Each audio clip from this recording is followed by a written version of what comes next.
That's the ticket. That's how you use your moves to battle off these ornery folks. But you use your moves too much, and you'll run out of PP sooner or later. Then you got no choice but to attack with your handy A. But using A to attack is awful weak, so try not to run out of PP for your moves. Alright, well thank you, Nuzleaf. Oh, I return to normal speed. Woohoo! There's an item lying there. Walk on top of something in a mystery dungeon, you can pick it right up. Hop right on there to try it out. Sure. An oranberry, nice. That's the ticket. I reckon we should get moving along. I reckon indeed. Hot diggity! I reckon we found the stairs. Stairs like these are the ticket to making your way through mystery dungeons. Well, great! Awesome.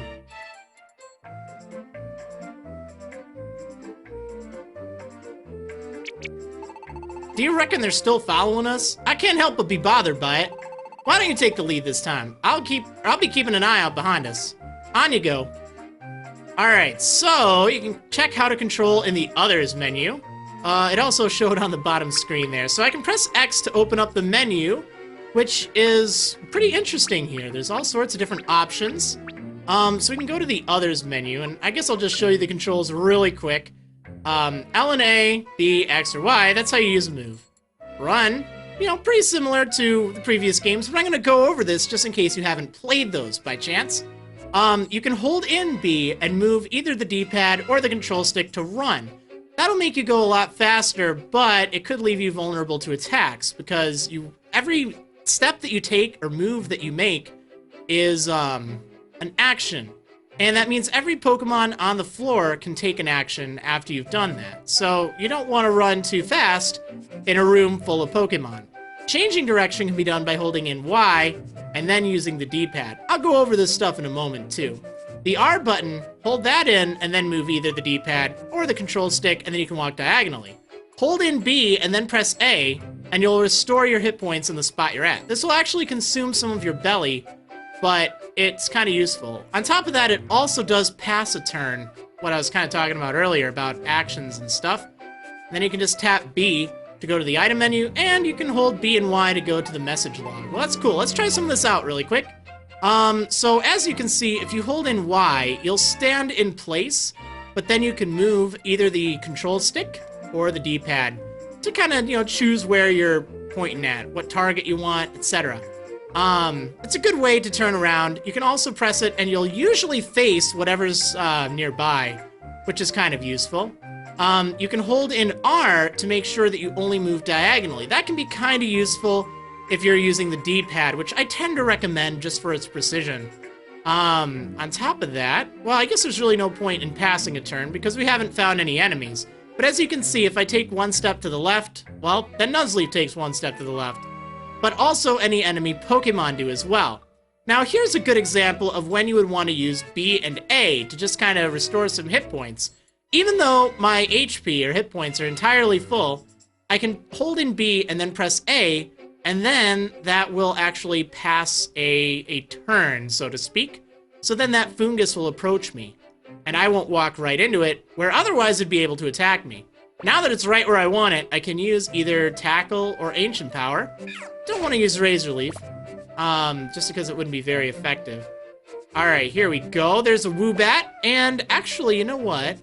I wonder if Razor Leaf will actually hit it from a distance. Yeah, some moves can actually hit targets from a distance, and a good way to find that out is by going to, I think, the status menu, and then you can take a look at moves right here. So in this case, Razor Leaf has a range of 4 tiles away, and it has a high critical hit rate. Awesome. Ancient Power, as you saw, it can boost attack, defense, special defense, and travel speed, which is nice. Also, if you're not familiar with the Pokemon games, I do apologize. I'm not going to explain too much of the different types and whether it's something special or physical or not. So I'm just kind of making that assumption here. But one thing to note is you do actually have all 4 stats that were in previous Mystery Dungeon games: attack, defense, special attack, and special defense. But you also have speed, which is kind of nice. Kind of nifty to see that, I guess. It's interesting to have that return, because previously you wouldn't have the speed stat in Mystery Dungeon games. Anyway, let's get going. So we're gonna keep walking over this way. Trying to find the stairs, actually. Nuzleaf's letting me take the lead. Oh, there we go. There's another Woobat. Let's go ahead and use Tackle. Take it out. Yeah, there we go. On the mini-map, you may notice that there are different colors for the, well, for a lot of things, really. The dark blue kind of things indicate that is an entry point. You can actually walk through there. The lighter blue, that tends to indicate that it's a tunnel of some sort. It connects two of the very darker blue passages together. As a general rule, you'll want to look for the medium shade blue because those indicate places that you haven't explored. Those indicate tunnels. And you can only find stairs, of course, if you look around. These weird swirly things, by the way, are wonder tiles. If your stats have been lowered by moves such as Growl, Tail Whip, or so on, stepping on this returns them to normal, but any raised stats will also be returned to normal. That's very useful if something ends up using, like, Growl against you, or, yeah, like, see? Right now, that means my attack is going to be decreased, so if I use Tackle, it wouldn't be as effective. I'll even show you really quick. See, I only do 8 damage now. Now, also, that's kind of interesting. Nuzleaf just covered me, I guess. One thing to note that has changed from Gates to Infinity, in fact, actually all of the previous Pokemon Mystery Dungeon games, let's say I want to go backwards, back to that Wonder Tile. You know what's going to happen? I'm going to end up pushing Nuzleaf, and this consumes Belly rather quickly, actually. So in order to stop doing that, you actually have to hold in B when you want to switch positions with your partner, or any Pokemon on your team.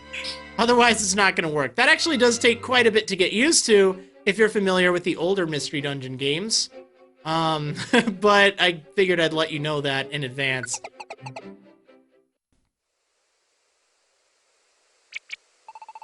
I'm struggling. I reckon we should have us a little break. But them fellers that attacked us all of a sudden, they're a kind of Pokemon called Behemoth.